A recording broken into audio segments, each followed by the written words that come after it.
Big boss Malayalam season 7 അക്ബറിൻ്റെ ഉമ്മയും വൈഫും എത്തിയിരിക്കുകയാണ്. പക്ഷേ അക്ബറിന് പോയി സ്വീകരിക്കാൻ പറ്റത്തില്ല. ബിഗ് ബോസ് ഒരു ടാസ്ക് കൊടുത്തിരിക്കുകയാണ്. ടാസ്ക് വിജയിച്ചാൽ മാത്രമേ അക്ബറിന് അവരുടെ അടുത്ത് എത്താൻ പറ്റുകയുള്ളൂ. ഇന്നലെ അനീഷിനും ഷാനവാസിനും കൊടുത്ത പോലത്തെ തന്നെ ടാസ്ക്കാണ്. അതായത് ലാലേട്ടൻ്റെ ഫോട്ടോയുടെ പസിൽസ് അതാണ് ഇന്നും കൊടുത്തിരിക്കുന്നത്. അത് കറക്റ്റായിട്ട് ബോർഡിൽ ഒട്ടിക്കണം. എങ്കിൽ മാത്രമേ ഫാമിലി അടുത്ത് എത്താൻ പറ്റുള്ളൂ. അങ്ങനെ അക്ബർ അവരെ കണ്ടപാട് പ്ലാസ്മ TV വഴിയാണ് കണ്ടപാട് പൊട്ടി കരയുന്നുണ്ട്. അതിന് ശേഷം അക്ബർ ആ ടാസ്ക് പൂർത്തിയാക്കുകയാണ്. നല്ല രീതിയിൽ തന്നെ വളരെ പ്രയാസമുള്ള ടാസ്ക് ആണെങ്കിലും എളുപ്പം അത് അക്ബർ കുറച്ച് പണിപെട്ടാണെങ്കിലും ടാസ്ക് പൂർത്തിയാക്കി. അങ്ങനെ ഉമ്മയുടെ അടുത്ത് ഓടിയെത്തുന്നതാണ്. ഉമ്മയെ കണ്ടിട്ട് കുറേ നാളായെന്ന് പറഞ്ഞ് കെട്ടിപ്പിടിച്ച് കരയുകയാണ്.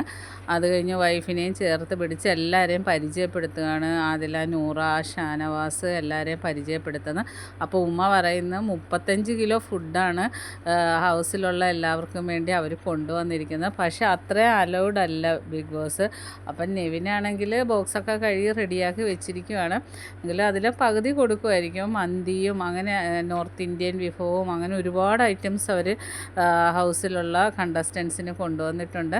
അങ്ങനെ എല്ലാവരെയും പരിചയപ്പെടുത്തി വളരെ ഹാപ്പിയായിട്ട് അവർ അക്ബർ എല്ലാവരുമായിട്ട് സംസാരിക്കുകയാണ്. ബാക്കി അപ്ഡേറ്റുമായിട്ട് വീണ്ടും കാണാം. എൻ്റെ ചാനലൊന്ന് സബ്സ്ക്രൈബ് ചെയ്യണം.